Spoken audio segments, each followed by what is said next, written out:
Dips. We will focus on the chest during the dips, although some slight changes in execution can make it more triceps focused.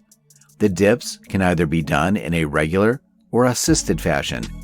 You can either use a dip machine that has weight for assistance built in, or you can use resistance bands for the same effect on a regular dip station.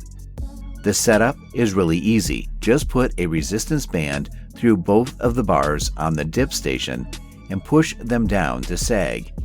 Get on the bar and either place the resistance bands on your bent knees or feet if your legs are extended. Placing them on your feet will give you more assistance, hence making the exercise easier. Tilt your body forward while starting the descent. We will target the chest this way.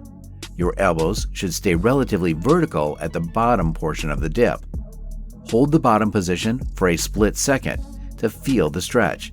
Then return to the starting position. You should go a bit below parallel, but going to 90 degrees is also fine if you lack the shoulder mobility.